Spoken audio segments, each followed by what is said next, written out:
Welcome. Welcome, you guys. To those of you who are on Facebook and to those of you who are on YouTube, thank you so much for joining me in this Married at First Sight catch up. It's been a minute, it's been 3 weeks. I'm going to be honest, it's been 3 weeks.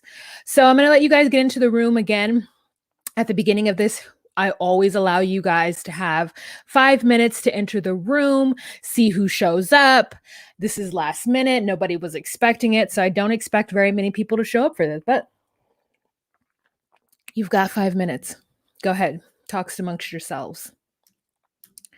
Got 7 viewers. Thank you so much for those of you guys who are here. Oh, first commenter, Fatima. Hi. Or Fatima. Hello. I think like Fatima is how you would say it, like in the American, like Black American accent, like that Fatima. But then like I've heard every other place but America say Fatima. So, it's kind of like my name, Wahima.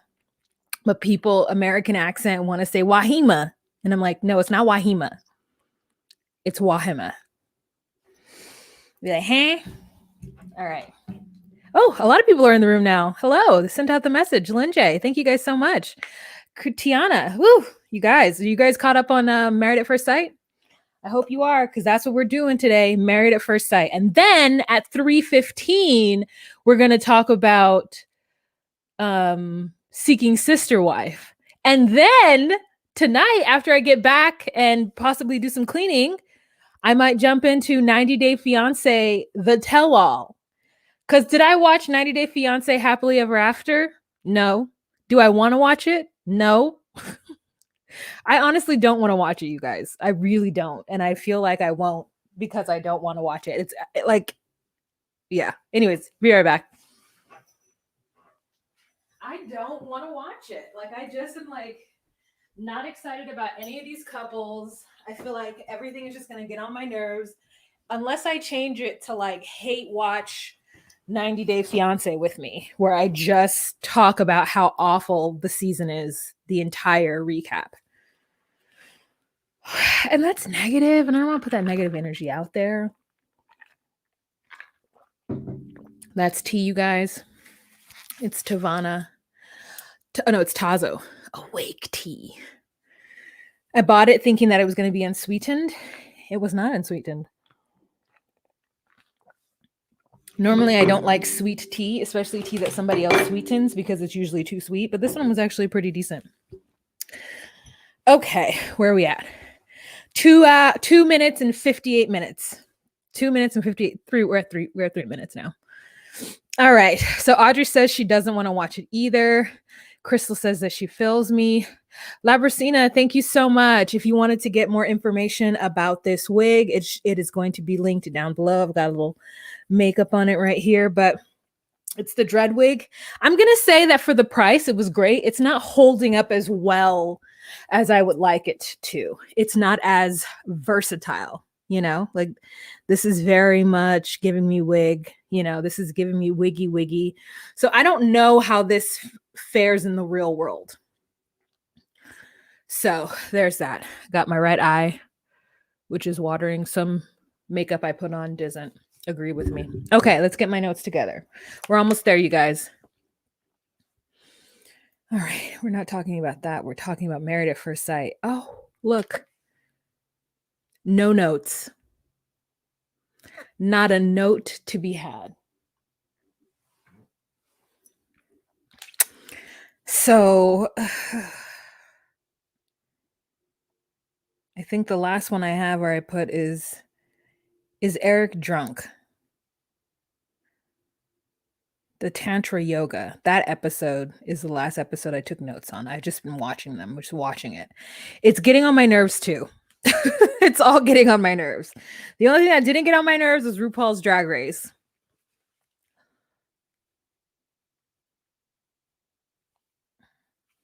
Let's cover this eye up. Just kidding. All right, guys, we're about to start in a few. Hi, Labracina. Hi, Shani or Shani. All right, you guys, don't forget to give this video a thumbs up. Don't forget to share on any social media platform that you deem fit. And did I buy anything from the Sephora sale? I did not. I'm trying to save up for IVF, you guys. This is real business. Now, I do splurge on like stuff for my nephew. Like I bought him some clothes recently. Any little knickknack that I'm like, ooh, I really want. Oh, it's 5 minutes in. Then I go on ahead and purchase on Amazon. But like, I just want to save up as much money as I can for IVF. Hey guys, it's Wahima, but just call me Wah. Melanated! Welcome to my recap of Married at First Sight. This is season 12, episode 13, 14, and 15. Let's just talk about the last episodes in which Dr. Pepper has tried to read everybody their rights and has done so in certain episodes, okay? So those 3 episodes, I don't think anything like that crazy happened to where I'm like, oh man, I really messed up. I should have been doing it week by week. In fact, the 2 episodes that Dr. Pepper were on were basically like 4 hours of the same thing for me. More arguments, more fight, less like they didn't do anything. They didn't have any real group activities. It was more so just individual activities. So yeah. Okay, let's get my branding going. Let's put up the first couple that we are going to kind of jump into. And that's them. They're boring, right? You know, Brianna and Vincent, besides Vincent being a giant baby and besides Brianna coming up with like the crazy, it's not crazy. Listen.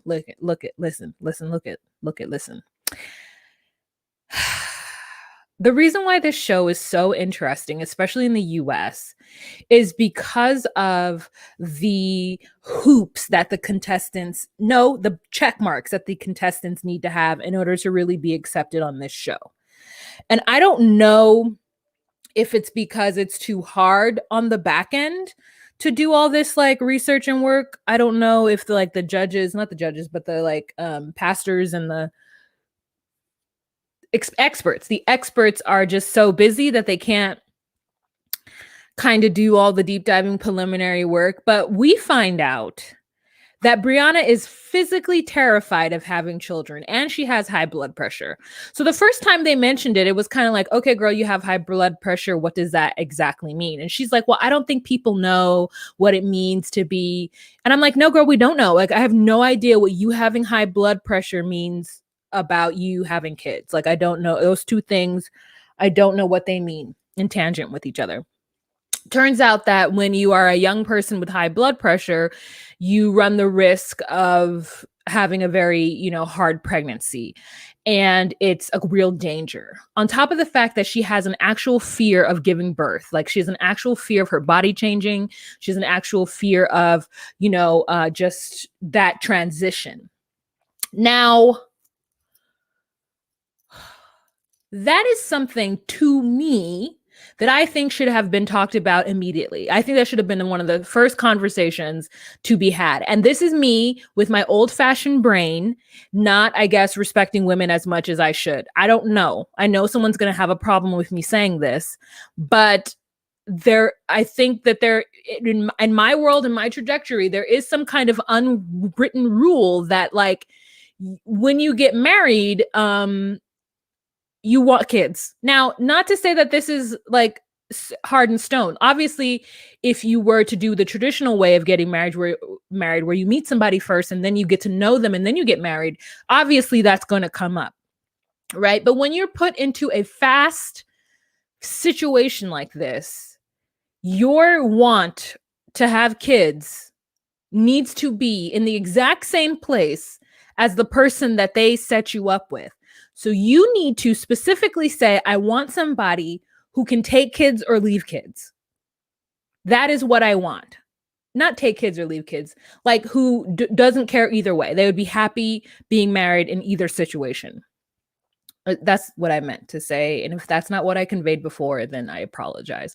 But so it kind of bothered me that she was like, I'm worried to tell him because, it's not something we've talked about. And I'm like, girl, why not?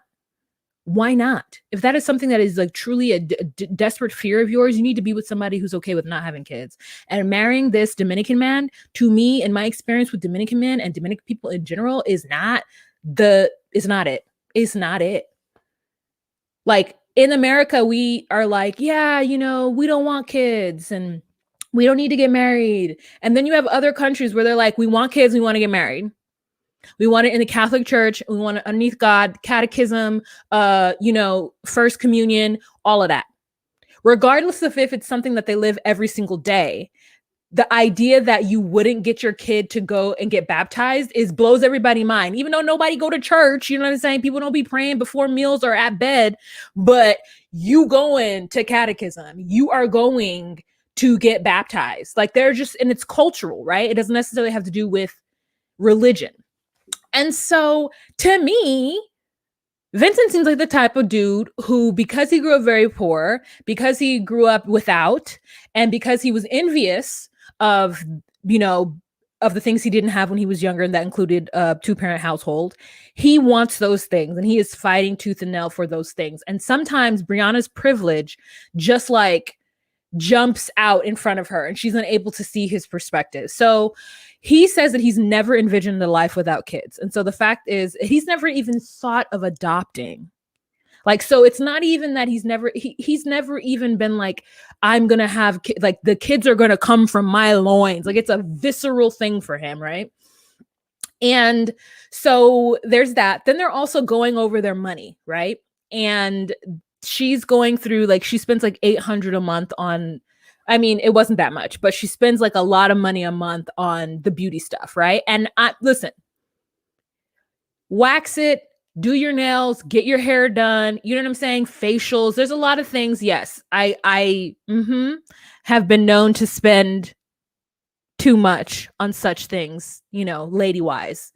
And I enjoy it. It's self-care for me. But if I were to ever get married and my husband had the goal of buying a house, I don't understand where Brianna's like, well, I earned this money. I want to spend it. I'm like, girl, you're going to buy a house. Like, he wants to save it for your future. Like, it's not like he wants to not spend money because he just is a miser. Like, there's a goal. So I do understand her saying, like, whoa, put the brakes on that. It's not fair. But at the same time, like, it's not like he's wrong or what he wants is dumb. What he wants is very, very valid. So he's getting frustrated and she's like, I don't understand his tie to money. I don't understand like why that's so important to him. And I was like, is this a producer brought on conversation? Or you just grew up where like the option of you just not having money wasn't real? So, because here's the deal. When I started growing up, right, I was frustrated when I was younger and I got told we couldn't have stuff. And a lot of the times I felt like it was just on the principle, like I couldn't have something because of the principle of it, like not because the money wasn't there, but just because if you ask for something, that doesn't mean you're going to get it. So on the principle, I'm just saying no. And so I decided that I was never going to say no to myself, that if I really wanted something, one, I would save up for it, or B, I would just buy it. And my brother makes fun of me because of it. My sister, I have cousins who was like, dang, you just buy anything? Cause I'll go to the grocery store and come back with like all the stuff that people want to buy, but they're like, oh, that's a waste of money. And I'm like, oh, I want to try that. Try this. I want to try this new drink. I want to taste that. And they're like, why'd you buy this? I'm like, cause I wanted to taste it. And they're like, and I'm just like, I don't know why you go without. If you want to taste something or if you want to buy something that traditionally like your mother never put in the cart and you were adult and you want to like put something new and different in the cart, put it in the cart. And that's how and that's why sometimes when it's hard for me to save money, because I have gotten to that mode to where I'm just like, if I want it, girl, why not? So I get Brianna, but if I ever got into a relationship, it would change. And I would definitely start to become real keyed into what it is that they want. And maybe it's because I'm older than Brianna. Maybe it's because I've never been in a relationship. Maybe it's because a lot of different things that have happened in my life, but I just would be a little bit more aware of my surroundings were I Brianna. And so that is just me. There's something about her that comes off as a little too privileged for him. And then sometimes it makes me go, this is why he's so uncomfortable, which is not her fault. It's his problem. He needs to get over the fact that he's uncomfortable with her. But sometimes I'm like, girl, what he's asking you is a worthy cause or a worthy thing. So anyways, what else happens with them? But then there's certain times like he becomes a baby and he don't want to do something and he doesn't like surprises. And when they had to go on they did a couples retreat and each couple had an activity. She chose for them and did horseback riding because she's like, it would be something new and fun. And I guess she's done it before. And the man didn't want to do it. And then I was like, Vincent, what is wrong with you? Like, she's not asking you to skydive, right? Like, I get it. I have a fear of beasts of burden as well. Going to a farm and seeing horses and cows and bulls and big beasts of burden. Like, I think if I ever saw a buffalo in person, I would pass out. Not only from the smell, but from the sheer magnitude of this beast that could literally trample me and kill me without even trying, right? Like a lion, okay, I'm scared of, right? Because they would hunt me. But it's weird, but I'm scared of cows because I'm like, what if that cow just starts running towards me and I can't get away from it? And it will just mow me over just from sheer size. It's scared, I'm scared, and it just tramples me. So I get you. But have I been on a horse once? Yes. Have I stood next to a horse on 2 or 3 occasions? Sure. Did it smell? Yes. So I did it. And if I'm on a show and I'm with a husband, I'm going to get on the horse. I'm going to be scared, but I'm going to get on the horse or the camel or the whatever. I'm going to do it. But it's him just because of embarrassment, bro, you need to get over that. You need to get over that. We already know that Brianna's not the best with like working out activities. And so he's talking about losing weight because he says that he's gained 18 pounds. And I was like, you were 18. You didn't gain this weight in this last months. You were that way before when we first met you, sir. Listen. I don't care. I said it. So he bought them bikes so that they can go bike riding, and they went bike riding and he let her win, which was a few episodes ago, but it just popped into my head. And she doesn't like to work out. She's not healthy. She's just a naturally skinny person. So it's really going to be interesting with them and watching them interact. And another thing that was weird is that she wants him to wake up the same time that she wakes up so that they can have more them time together. But he goes to bed late because of his job. And so she thinks that he's kind of being lazy with not wanting to get up. And so it bothers him because he feels like she's being bossy and like kind of running his life, which he doesn't want. And so then Dr. Pepper comes up with like a inner in between because she's unable to see how much she's annoying, because she's annoying. What, you want to wake me up just so that you and I can hang out together? No, because I'm not going to wake up and talk. It takes me a full 45 minutes. Let me tell you, I laid in the bed this morning and I was awake and I just could not be bothered to open my eyes. I was probably awake for at least 30 minutes with my eyes just closed. And then I finally was able to open my eyes, and I opened them and I looked at the time and I was like, oh man. And then I got on Instagram and I was on Instagram for another 30 minutes. It takes me like a full hour. So like, what are you going to do? Wake me up at whatever time so that we can have breakfast and coffee together? Like, I get it. It's cute, but like every day before you go to work?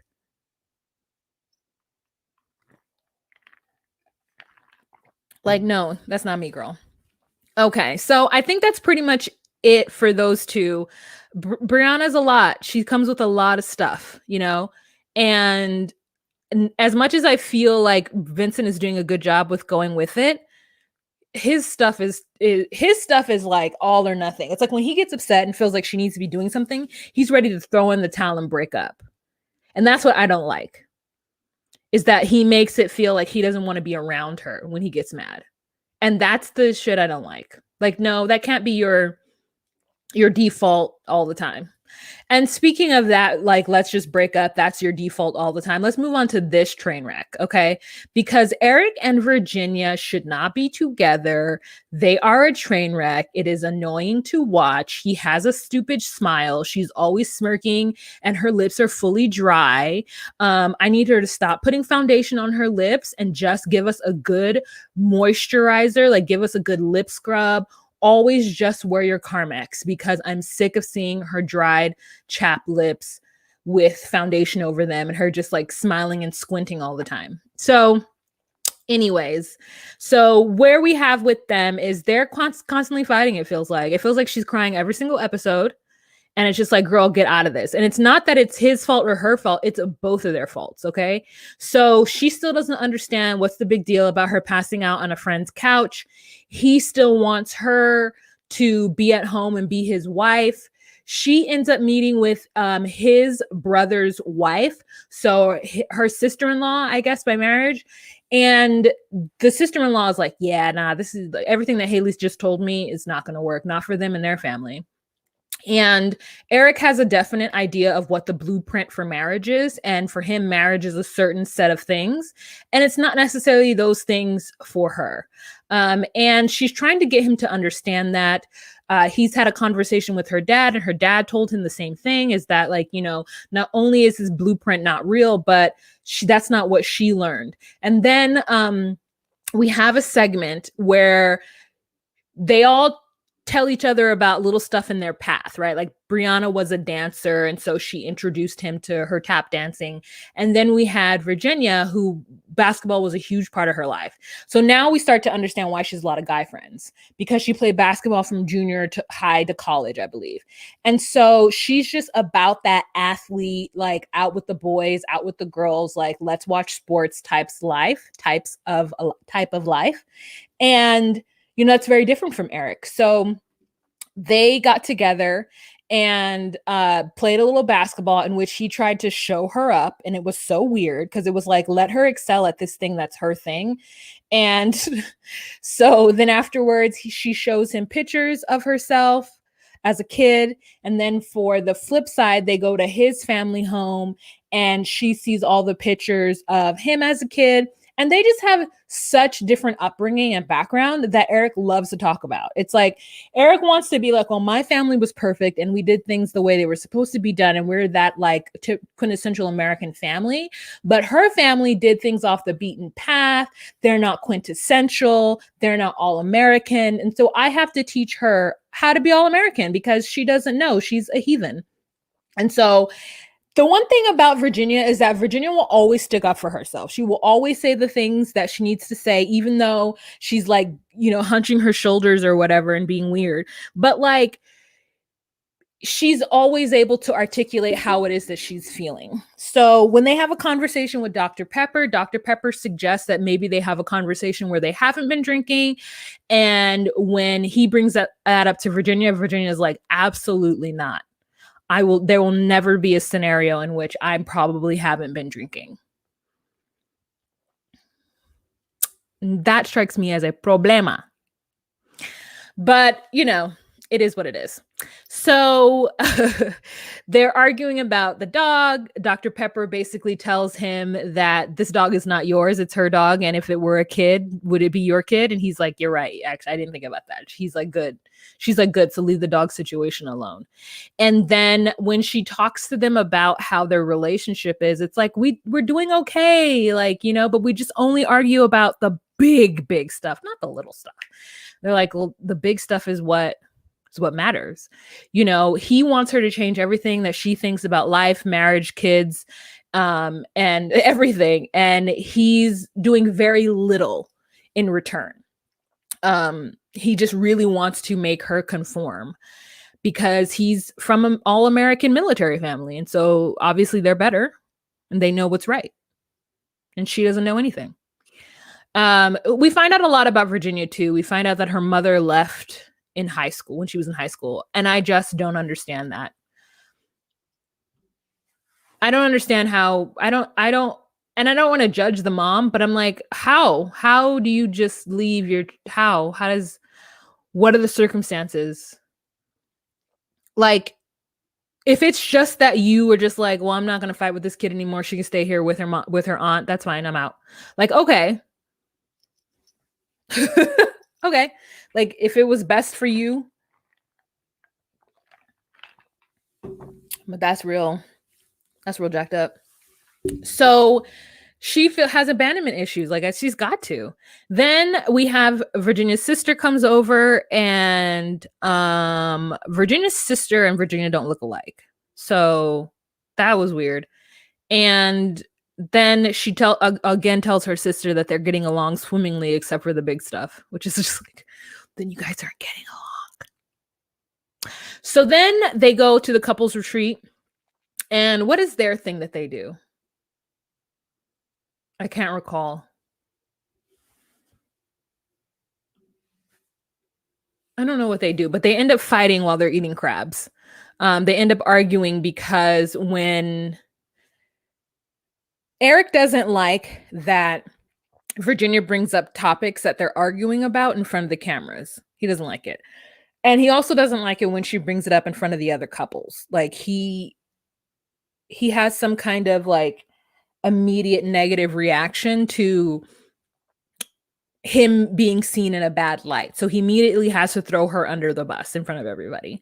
So they talk about the fact that she doesn't want to move into his condo because she recognizes that he already thinks that everything he does is perfect in his life, and her messiness is not going to mesh well. So they need to find their own apartment together, or their own house together.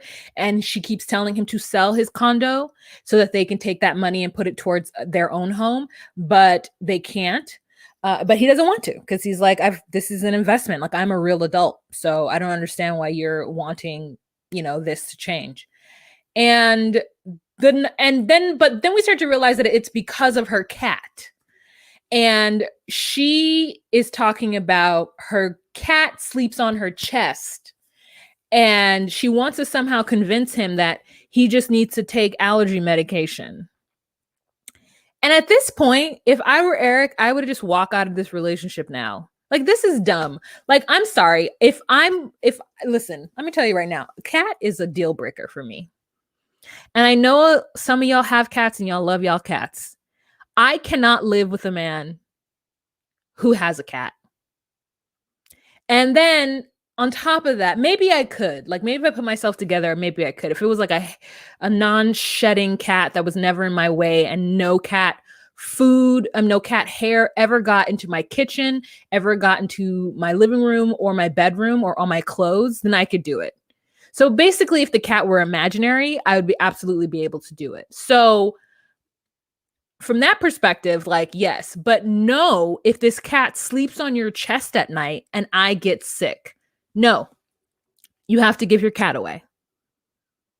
And if you don't want to, I understand. Like, if your mom can't take the cat, or a friend of yours can't take the cat, because you can go visit that cat somewhere, but that cat cannot live in my house. And so we need to break up. I don't believe in soulmates. Get out of here. Like, it's fine. You don't want to get rid of this cat? No, absolutely not. Like, I wouldn't make somebody get rid of a dog, but a cat, find a good home for it. Because I am allergic, and I'm not going to walk around taking Zyrtex or Claritin. I don't think that was it, Claritin. Or like whatever it is that you take for allergies. I'm not doing it. I'm not. I don't want a cat in my kitchen, jumping on my counters. I don't want a cat all on. I don't like cat fur. I don't dislike cats. I just like their fur.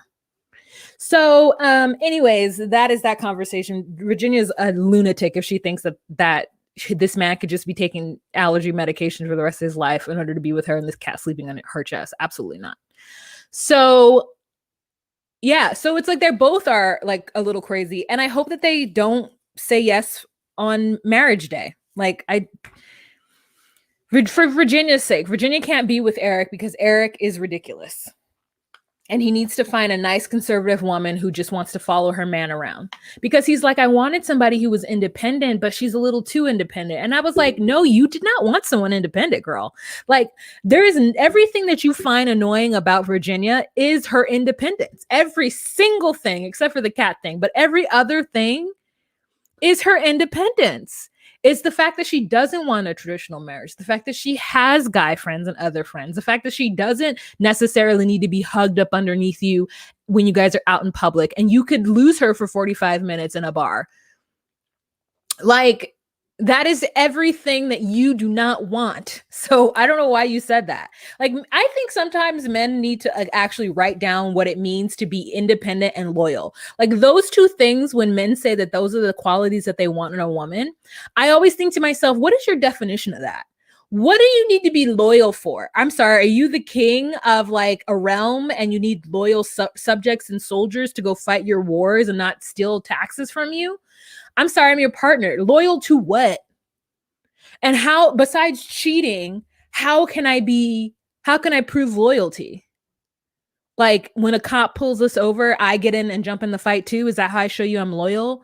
Like, if you get into an argument in the grocery store with the person at the register, is me having your back, is that showing that I'm loyal? Or is it simply someone who doesn't cheat on you? Then just say that. I would like a monogamous relationship. And then I'm oh, okay. But men don't ever say monogamous relationship. They say they want a woman who's loyal, as though like you run some kind of thing, and me joining that and knowing that as I go out into the world, I'm a representative of you. I'm sorry, what are you? And then independent. What does that mean? Does that mean, usually when I think of some man wanting a woman who's independent, they want a woman who has her own money, who doesn't need him for finances. And yes, I would like that too. I would like an independent man as well. So I don't know what Anyways, let's move on. Let's move on. Okay, so the next couple that we're going to talk about is Ryan, who possibly might be a virgin and also a little bit looks like a bat in this picture, and Clara, who is a lying liar of the liars. So Clara has been crying this entire time how she don't want no short man. I'm just kidding. How she wants to have sex, like, because sex is just sex for her, and it doesn't mean that it's the end all and be all. Ryan is insisting that he wants his I love you to come from a place of pure, amazing adoration straight from God. And so he won't tell anyone he loves them because it's a heavy, heavy word to say. It's a heavy, heavy thing to feel. And he doesn't necessarily want to be pressured into saying that. And so Dr. Viviana brought up the fact that he might still be a virgin, which I don't know if Clara has ever asked him, but she is giving him sexual things, and he's not doing anything sexual to her. And my advice to her is stop doing sexual things to him. And so when she talks to Dr. Pepper, she says that everything is great. When he talks to Dr. Pepper asks him if he's ever asked her if everything was great sex-wise. And then he goes to Clara and asks her, and Clara is like, well, I would like to have sex, and if that could happen sometime soon, that'd be great, because I need to have my blah, blah, blah, made, blah, blah, blah. Oh, shit. Like, literally, this is the same person that she was with before. Her last boyfriend, she had to break up with him because they weren't having sex. They were having sex like once or twice a year. And then we figure out that Ryan, in his last relationship, only had sex once or twice a year. So I don't understand why she's accepting of this marriage. And it's like they said that they both love each other as though they're best friends, but there's no sex. There's no like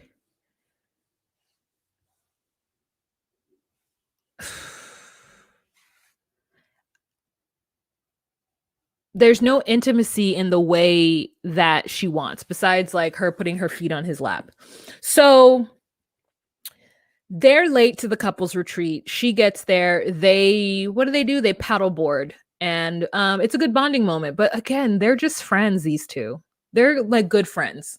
There's nothing, they kiss, but like, I just, I get it. Listen, this is a matchmaking process. And the fact that he hasn't had sex with her and hasn't said, yes, I love you, is not necessarily the worst thing, right? Because I do think that he's coming to this not a very Western way of thinking about marriage, which I don't necessarily think is wrong. However, you have a woman whose needs you are not meeting because you aren't ready to have sex, because you don't want your relationship to be contingent upon the sex. You want to build a strong base of something in order to have this marriage stand the test of time. And I think, again, who hurt you? Who told you that your swerve was whack and they didn't want to be in a relationship with you anymore because you didn't have the stick and pull? Right? That has to be what happened, because why would anyone think that you like, unless you are the type of person who is used to going out in the streets drunk, having sex, being in a relationship with that person for like a month and then it fizzling out because you realize that all you have in common is sex. Like, unless that has been Ryan's past, where that's happened a couple of times for him and he's like, I just want to take this one slow. But that's not true, because the last relationship he took slow and that didn't work out. So like, what is it that is stopping him from having sex with her, really? If it's not the fact that his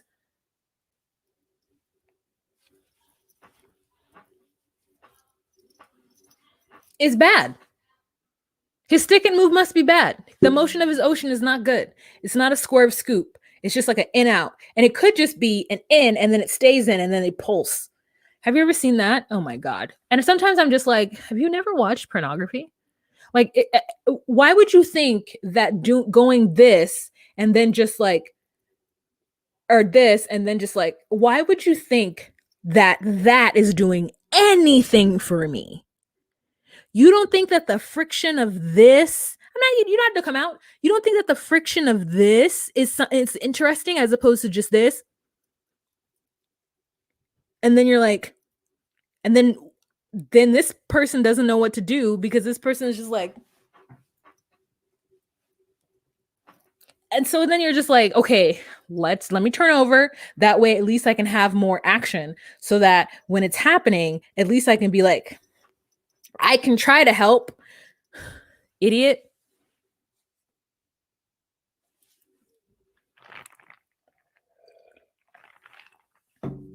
So that's what I think is wrong with their relationship.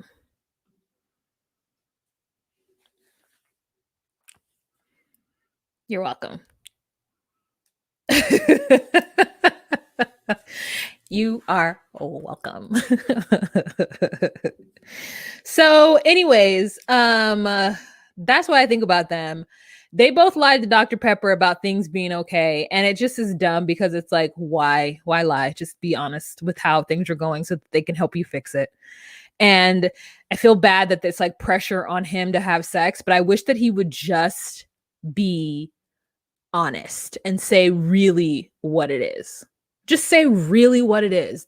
The reason why you don't want to have sex. It can't be because you want to build a relationship. I mean, it could be, but why? Why is that so important?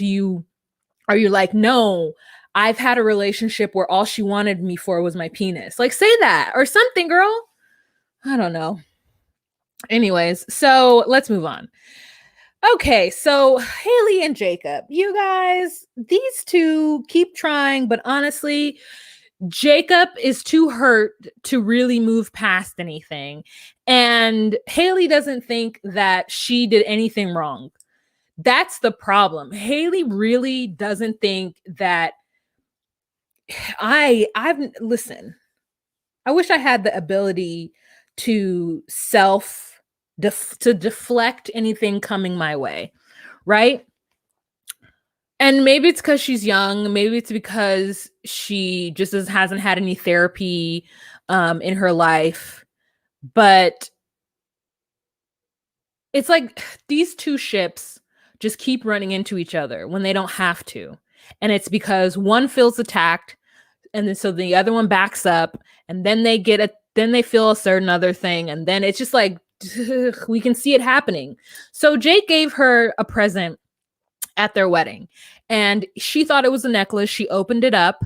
She didn't take it fully out of the package, and she ended up giving it to her mom so that she didn't lose it. And so he was a little annoyed by that, and especially because she didn't know that it was a bracelet, not a necklace. And so he was wanting her to wear it.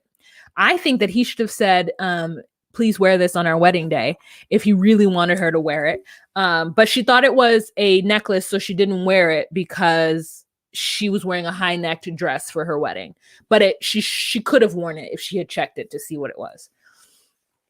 And he's made mention of it several times, which we haven't been privy to. And so she has her mother overnight the necklace to her, or the bracelet to her, which she still hadn't had throughout the whole 8 weeks, and to give it back to him. And then her argument, instead of saying, I'm really sorry that hurt your feeling. I didn't think about it like that. Let me get it from my mother right away and start wearing this bracelet. She then just goes, what about that hat I bought you? And he's like, the $20 hat you brought me? And she's like, yeah, you never wear that. And he's like, well, at least I have it here with me. And she's like, so you don't wear it. And I'm just like, Haley, don't double down when you're wrong, because you're wrong. Then he brings up the fact that it was $800, and she finds that to be so tacky. And I find that to be so telling as to the fact that he spent money on someone he doesn't know. He spent money on someone that he doesn't know, gave them a gift, and they didn't even wear it. Meanwhile, Chris is getting, Paige a necklace from a bubblegum machine, and she wears it, but Haley doesn't wear her necklace, her bracelet. And then she just it's not his fault that you felt the pressure to have sex with him and then did it and immediately regretted it.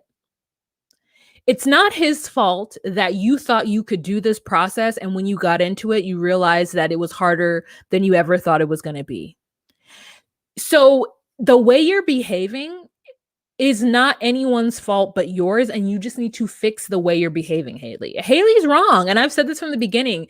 You're mad at him because he is wearing cowboy boots and jeans, and then you're frustrated that he comes to batting practice with it on. You're just like, why don't you want to be comfortable? The man is comfortable wearing the clothes that he's wearing, and she just like fundamentally doesn't get who he is. It's like she thinks that he's like a 22-year-old kid who doesn't have any fashion or style and doesn't know what they want. And so all she needs to do is kind of just turn his head a little bit to be like, oh, you should be wearing this. You see that what you're wearing is the 22-year-old version of this shirt that I bought you that a 36-year-old should wear. Huh? It's like she thinks he's some kind of fixer-upper in a weird way. And so she put her energy towards that and to changing him, but didn't do anything to change who she was to try to align herself with what he wanted. She chose just to be embarrassed that he was wearing 80s clothes. He went to his company party in booty shorts, and she thought that was wildly inappropriate, and that she's like, I don't know how you still have a job. And so I'm just like, how is it that you are unaware of yourself in this process? She's like, well, I got scared, so I backed off. And that's just what I did. So I'm like, just because you said it out loud, girl, doesn't mean you're absolved of it, sis. Now that you've said it out loud and you realize how selfish you've been and realize how selfish you've been, then change it. So, I mean, he's so pissed that they go to the couples treat together. I guess they were supposed to cook dinner together, and maybe they decided they were going to drive separately to this beautiful place in South Carolina, and which is where I really want to go because it looks beautiful. And this is the second time I've seen it on TV. So I'm like, oh, I got to go there. So it's Hog's Head. Maybe not. Okay. So anyways, they looks like they get on the road at the exact same time but they don't want to drive together because the tension is still you can cut it with a knife between these two. And Oh, also, Dr. Pepper actually calls Haley out on her shit and is like, you need to acknowledge the fact that you didn't wear an $800 gift and that you were wrong. Period. I loved that Dr. Pepper came in. Dr. Pepper basically came in and called everybody out on their shit, and I loved it. Okay, so they drive in separate cars. He gets there so much faster than her to where he's able to cook himself. He's able to look around, put his shit down, cook himself 8 eggs, and sit down and eat it. Apparently, she had spoken to him that they were going to cook dinner. And he didn't understand, and he thought they were cooking dinner the day after, not the day that they arrived. And so my thing is, if there was that much of a miscommunication, either you didn't put it in writing or you put it in writing, but you guys didn't actually talk about it. Like, you, at no point did you guys face to face look at each other and say, that very first night when we get there, we're going to cook dinner. And I don't know, because he didn't have any dinner supplies. He didn't talk to her about the dinner. They didn't mention anything before they left. Maybe she stopped at the grocery store and bought all the supplies for the dinner, which is why she was late, or didn't get there at the same time as him. Like, however that conversation went, it didn't happen the way one of them thought it was supposed to happen. Right. And so that means that there was not good communication, and shit like that happens all the time at my house. Here, it happens at my job. And the reason why it happens is because a person says a thing, the other person hears the information, and then that's it. There is no more communication about it. So assumptions are made. Then the day of, I'm like, and it's usually me, the day of, I'm like, oh, okay, we're doing this. Oh, well, you didn't mention it yesterday, so I didn't think we were doing it. And I'm like, I'm sorry, you do not know me? If I say I'm gonna do something, I'm doing it, period, point blank. It doesn't matter if it's a month from now. If I say that on May 26th that this thing is happening, it's happening, regardless if I haven't talked to you. It's happening. So that's me. So when people are always say that to me, I'm always like, okay, just let you know. Don't ever worry about it. If I say I'm gonna do something, I do it. Anyway, so that's what happened. And he gets there and she's mad. So my thing is like, if you recognize that you didn't communicate well and you get there and he's making 8 eggs, you could be like, okay, well, you ate, so can you still help me make dinner though? And if he says no, then yes, he's the asshole. But if you should have just still said, come on, we're making dinner, so that you guys could have some fun time together. But no, she doesn't. She's pissed, so she doesn't say anything. And then he goes into his room and like plays video games or whatever on his phone. Then the rest of the couple start trickling in. She starts to mention it to the other women. Like, oh, Jake was supposed to help me and he didn't. And then, so she is just so crazy to that guy for no reason. And then he sometimes just kind of goes off on like, and make shit up because he doesn't they don't have very good communication. So a lot of times the stuff that he makes up in his mind as to the reason why they aren't getting along is like crazy. It's bananas. So I can't remember what their activity is. Who went crabbing? Somebody went and caught crabs. I think it was Haley and Jake. I think they actually did the crabbing and they got along really well together. And she says, see, this is the kind of stuff that I want to do with him all the time. The no pressure stuff. And I'm like, you got on a whole TV show to get married at first sight, and your strategy was just to have no pressure hangout sessions with them. I'm sorry, this whole entire process is all pressure. In fact, it not only is it pressure, it actually has a very tangible deadline. So, and there's very clear markers as you get to where you need to get. And you're seeing yourself mirrored in other couples who met the same time that you met your person. And you didn't think there would be pressure? Sis. So they do well at that. Then they come home. People are cooking. There's crabs that are being boiled. It's a good time. They did have awkward conversations with the group where Haley was trying to say stuff. And then he was saying, oh, you know, it's my problems are too big for you. And then she's like, my problems are too big for you. So then they had that like awkward exchange that night. And it's just like, he says a lot of underbiting, cutting things, and she doesn't say enough. And when she does speak, she just is all facial expressions and like, well, you're dumb, you know? And that has got to be frustrating. The next morning he gets up and he doesn't say ish to her. He doesn't tell her the day before. He doesn't say anything to her. He just gets up and leaves at 6 a.m. before anyone gets up. So, I can see it's wrong on both sides. He was wrong for that. They're just both being petty. And it's just hard to watch because it's only 8 days away from decision making. And, I guess they just thought, it's not going to work. So why should I put myself out there? And I feel real bad for Jake. Those of you guys who were like, no, Jake's weird. I'm like, I feel really bad for him because he's actually a catch. Even if his personality is a little weird, my sister-in-law is like, no, it's not, it's not going to work. And I'm like, yeah, it's because she's not my age. And she is just like, there's more fish in the sea. And I'm like, girl, it's not. Maybe at your age, y'all are going to go through some stuff. But if you want someone who's ready, that's Jake. Okay. Last couple. The only thing I want to say about this idiot is that he had the audacity to come to Dr. Pepper with some nonsense, and Dr. Pepper was basically like, I'm really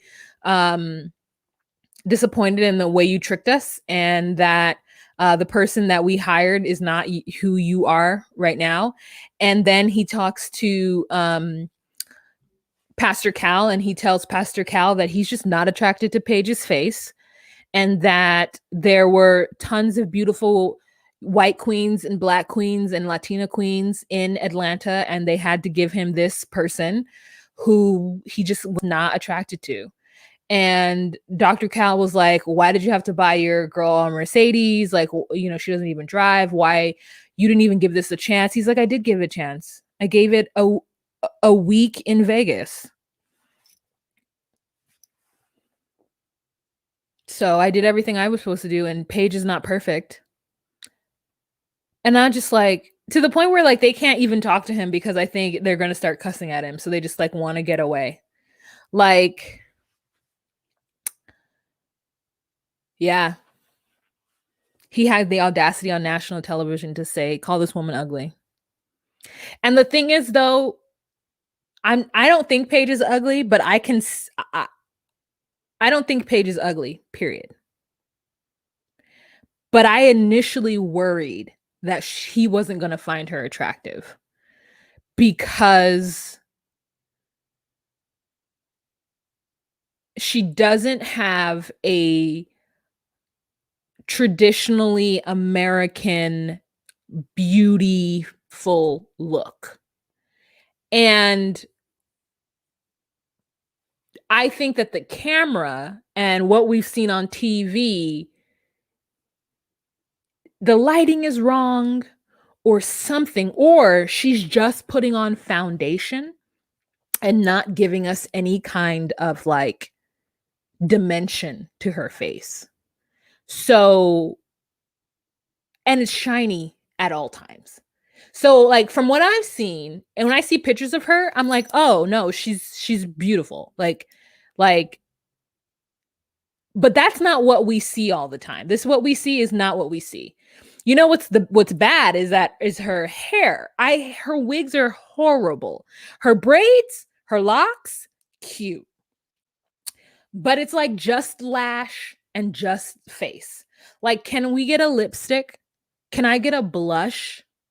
Can I get some like, you guys, I don't just have foundation on with like a lash. Like, I could never do that. You have to do your eyebrows, right? You have to do your eyebrows. If you're going to wear a lash, you're going to need to do other things. But anyways, like, I knew that he was going to have a problem with her.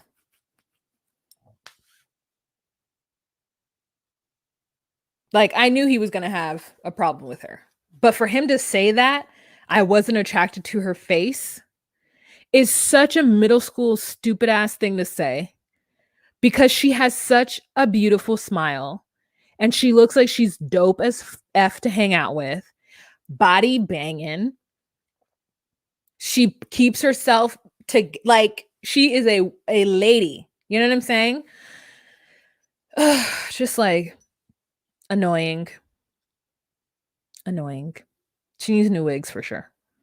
Which, I mean, if he can buy a Mercedes, he can buy Paige some quality wigs. And they're in Atlanta, girl. She could just go anywhere.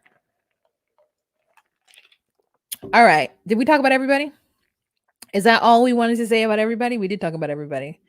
All right, you guys. So we're at 54 minutes. I'm not going to hold you guys anymore. That is the end of this video. I'm going to come back and go live at 3:15 to talk about Garrick and Danielle, because really that's what this episode is about.